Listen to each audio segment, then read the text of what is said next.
السلام علیکم ورحمۃ اللہ وبرکاتہ۔ ریڈیو قطر آپ سے مخاطب ہے۔ سیف الرحمان سے آج کا پہلا نشریہ سماعت فرمائیے۔ ابتدا میں پیش خدمت ہے اہم خبروں کا خلاصہ۔ سمو امیر نے قازقستان کے صدر سے ان کے ملک کے جنوبی حصے میں واقع گولے بارود کے گودام میں دھماکے سے ہونے والے جانی نقصان پر تعزیت کا اظہار کیا ہے۔ قطر اور ترکی کے درمیان افغانستان کے حالات سے متعلق رابطہ اور انخلاء کے کاموں میں دوحہ کے کردار کی تعریفیں۔ افغانستان سے انخلاء کا عمل اپنے آخری مراحل میں ہے اور امریکہ نے افغان دارالحکومت کابل میں ایک فضائی حملہ کیا ہے۔ اور قطر میں قومی استحقاق پر مشتمل شورا کے انتخابات میں 40 خواتین بھی بطور امیدوار میدان میں اتری ہیں۔ یہ تھا اہم خبروں کا خلاصہ، اور اب پیش خدمت ہے ریڈیو قطر سے آج کا پہلا مفصل نشریہ۔ بسم اللہ الرحمن الرحیم۔ صاحب سمو امیر شیخ تمیم بن حمد آل ثانی نے جمہوریہ قازقستان کے صدر قاسم جومارٹ ٹوکایف کے نام قازقستان کے جنوبی حصے میں واقع گولے بارود کے ایک گودام میں ہونے والے دھماکے میں جانی نقصان پر تعزیت کا برقی پیغام ارسال کیا ہے، اور اپنے پیغام میں انہوں نے زخمیوں کی جلد از جلد شفا یابی کی تمنا کا بھی اظہار کیا ہے۔ نائب امیر شیخ عبداللہ بن حمد آل ثانی نے بھی صدر قاسم جومارٹ ٹوکایف کے نام اس دھماکے میں ہونے والے جانی نقصان پر تعزیت کا برقی پیغام روانہ کیا ہے، اور اس میں زخمیوں کی جلد شفا کی تمنا کا بھی اظہار کیا ہے۔ اسی طرح وزیر اعظم و وزیر داخلہ شیخ خالد بن خلیفہ بن عبدالعزیز آل ثانی نے جمہوریہ قازقستان کے وزیر اعظم جناب عسکر مامین کے نام جنوبی قازقستان میں گولے بارود کے گودام کے دھماکے میں ہونے والے جانی نقصان پر تعزیت کا برقی پیغام ارسال کیا ہے، اور انہوں نے بھی زخمیوں کی جلد صحت کی تمنا کا اظہار کیا ہے۔ افغانستان کے حالات سے متعلق قطر کے ساتھ بین الاقوامی رابطوں اور ہم آہنگی میں نائب وزیر اعظم و وزیر مملکت برائے امور دفاع ڈاکٹر خالد بن محمد العطیہ اور نائب وزیر اعظم و وزیر خارجہ شیخ محمد بن عبد الرحمن آل ثانی نے برادر ملک جمہوریہ ترکی کے وزیر دفاع جناب خروسی اکار اور وزیر خارجہ جناب مولود شاویش اوگلو کے ساتھ ٹیلی فون پر رابطہ قائم کیا ہے۔ اس رابطے میں افغانستان میں امن و امان اور وہاں کے سیاسی حالات کا جائزہ لیا گیا۔ کابل کے ہوائی اڈے سے ٹرانسپورٹ اور انخلاء کے کاموں میں سہولتیں فراہم کرنے کے لیے قطر کا کردار جاری ہے، اور امریکہ کے کانگریس کے متعدد ممبران نے اس مہم کے لیے قطر کی جانب سے کی جانے والی کوششوں کی بھرپور انداز میں تعریف کی ہے۔ دراصل افغانستان میں استحکام کی مدد پر مشتمل قطری کردار کے ضمن میں قطری ہلال احمر سوسائٹی نے افغانستان کے تازہ ترین حالات کی ضرورتوں اور وہاں کے انسانی حالات پر پڑنے والے اثرات کے پیش نظر اگلے 2 مہینوں کی ابتدائی انسانی ضرورتوں کی خاطر 2 ملین قطری ریال کی رقم مختص کی ہے۔ اس کے لیے وہاں فوڈ باسکٹس کی تقسیم اور صحت کی بنیادی سہولتیں فراہم کی جا رہی ہیں۔ افغانستان کے تازہ ترین حالات میں اور افغان بحران کے حوالے سے امریکہ کی انتظامیہ کی کارکردگی پر کی جانے والی تنقید کی فضا میں امریکی صدر جو بائیڈن نے ان 13 امریکی فوجیوں کی آخری رسومات میں شرکت کی ہے جو گزشتہ دنوں کابل میں ہونے والے 2 دھماکوں میں ہلاک ہو گئے تھے۔ دراصل امریکہ نے کابل کے ہوائی اڈے کو درپیش ایک خطرے کو ختم کرنے کے لیے ڈرون طیارے سے ایک حملہ کیا ہے۔ اس خطرے کی اصل وجہ خراسان کی ریاست کی داعش تنظیم بتائی گئی ہے، اور اس حملے میں اس تنظیم کو نشانہ بنایا گیا۔ کابل کے ہوائی اڈے پر ایک اور متوقع حملے کی امریکی تنبیہوں کے بعد ہوائی اڈے کے مرکزی دروازے بند کر دیے گئے اور طالبان نے اس کے آس پاس چیک پوائنٹس اور رکاوٹیں کھڑی کر دیں۔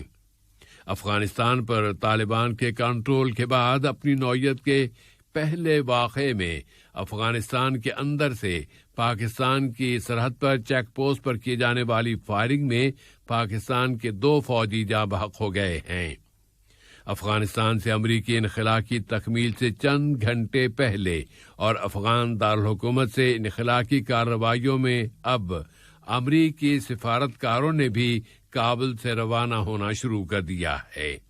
برطانیہ، امریکہ اور دوسرے مغربی ملکوں کے ایک مشترکہ بیان میں کہا گیا ہے کہ طالبان غیر ملکی باشندوں اور اجازت نامے حاصل کرنے والے افغان شہریوں کو پرامن اور منظم طریقے سے افغانستان سے نکل جانے کی اجازت دے رہے ہیں۔ افغان فریقوں کے درمیان ڈائیلاگ اور امن کی بحالی کے لیے قطر کے فعال کردار میں اب طالبان کے سب سے بڑے رہنما ہبت اللہ اخندزادہ نے افغانستان میں تحریک کی سیاسی قیادتوں کے ساتھ اپنا پہلا اجلاس منعقد کیا ہے۔ انہوں نے زور دے کر کہا ہے کہ وہ افغانستان سے امریکی اور دوسری غیر ملکی فوجوں کے مکمل انخلا کا انتظار کر رہے ہیں اور اس کے بعد وہ نئی حکومت کی تشکیل کا اعلان کریں گے۔ دنیا سلامتی کونسل کے مستقل ممبران آج پیر کے روز افغانستان کی صورتحال پر بحث کے لیے اپنا ایک ہنگامی اجلاس بلا رہے ہیں۔ فرانس کے صدر ایمینوئل میکرون نے اعلان کر دیا ہے کہ ان کا ملک اور برطانیہ اس اجلاس میں یہ مطالبہ کریں گے کہ دارالحکومت کابل میں ایک پرامن علاقہ قائم کر دیا جائے تاکہ وہاں انسانی کارروائیاں جاری رکھی جا سکیں۔ اب قطر کی مجلس شورا کے متوقع تاریخی استحقاق یعنی انتخابی عمل پر ایک نظر ڈالتے ہیں۔ آج پیر کے روز یہاں مجلس شورا کے انتخابات کے امیدواروں کی ابتدائی فہرستیں جاری کی جائیں گی اور پھر کل سے ان فہرستوں پر اعتراضات اور شکایات وصول کرنے کا مرحلہ شروع کیا جائے گا اور آئندہ جمعرات کے روز تک یہ مرحلہ جاری رہے گا۔ پھر 15 ستمبر کو ان انتخابات کے امیدواروں کی حتمی فہرستیں جاری کر دی جائیں گی۔ وزارت داخلہ میں شورائی انتخابات کی نگران کمیٹی کے ایک رکن بریگیڈیئر عبدالرحمان ماجد السلیتی نے بتایا ہے کہ انتخابات کے دن امیدوار کو پولنگ اسٹیشن پر آنے، پولنگ باکسز کو خالی حالت میں سیل کر دینے کی یقین دہانی حاصل کرنے کا حق حاصل ہوگا۔ انہوں نے مزید بتایا ہے کہ 40 خواتین نے بھی بطور امیدوار اپنی درخواستیں جمع کرائی ہیں۔ شورا کے الیکشن کی نگران کمیٹی میں قانونی کمیٹی کے ایک رکن کیپٹن ابراہیم علی المہندی نے بتایا ہے کہ کسی بھی امیدوار کی جانب سے انتخابی مہم شروع کرنے سے پہلے اس کے لیے ضروری ہوگا کہ وہ بینک اکاؤنٹ کھلوائے۔ ملک میں کورونا وائرس کی صورتحال یہ ہے کہ اس بیماری کے مزید 306 متاثرین شفایاب ہو گئے ہیں اور ان کی شفایابی کے بعد جہاں صحت مند افراد کی کل تعداد یا صحت پانے والے افراد کی کل تعداد اب 2,29,640 ہو گئی ہے۔ وزارت صحت عامہ نے اعلان کیا ہے کہ یہاں کی سوسائٹی میں کورونا وائرس کے مزید 119 اور مسافروں میں مزید 60 کیسز رجسٹر ہوئے ہیں اور ملک میں لوگوں کو اینٹی کورونا ویکسین کی اب تک 4,392,745 ڈوزز دی جا چکی ہیں۔ یمن سے آمدہ خبروں کے مطابق ملک کے جنوبی ضلع لحج میں فضائیہ کے العند نامی اڈے پر راکٹوں اور ڈرون طیاروں سے حملے کیے گئے ہیں۔ وہاں کی آئینی حکومت کی وفادار فوج کے کم از کم 40 فوجی ان حملوں میں ہلاک اور 10 دوسرے زخمی ہو گئے ہیں۔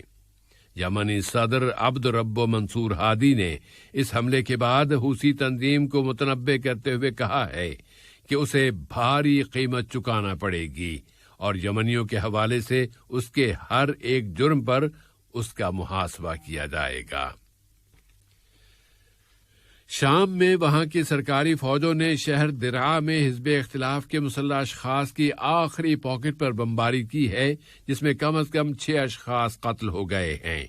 شہر پر مسلط کیے گئے محاصرے اور ناکہ بندی کے بعد سے یہ اب تک کا سب سے بڑا حملہ ہے۔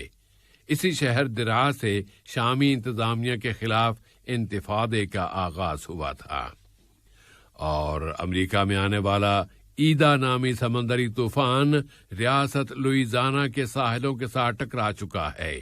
اس کی شدت 4 ڈگری تک خطرناک بتائی گئی تھی، لیکن اب اس کی شدت میں کمی آ گئی ہے۔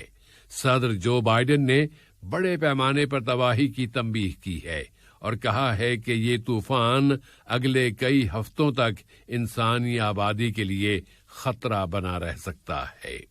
اہم خبروں کا خلاصہ ایک مرتبہ پھر۔ السلام علیکم دوستو، میں ہوں شیخ نور۔ آپ دیکھ رہے تھے قطر نیوز ٹوڈے۔ مجھے امید ہے کہ یہ ویڈیو آپ کو انفارمیٹک لگی ہوگی۔ اسی طرح کے ویڈیو پاتے رہنے کے لیے نور ٹائم 24/7 یوٹیوب چینل کو سبسکرائب کیجیے اور اس ویڈیو کو لائک، کمنٹ اور شیئر ضرور کیجیے۔ اگر آپ فیس بک پر دیکھ رہے ہیں تو شیخ نور پیج کو لائک کیجیے اور فالو کیجیے تاکہ میں جیسے ویڈیو اپلوڈ کروں آپ تک پہنچ جائے۔ شکریہ۔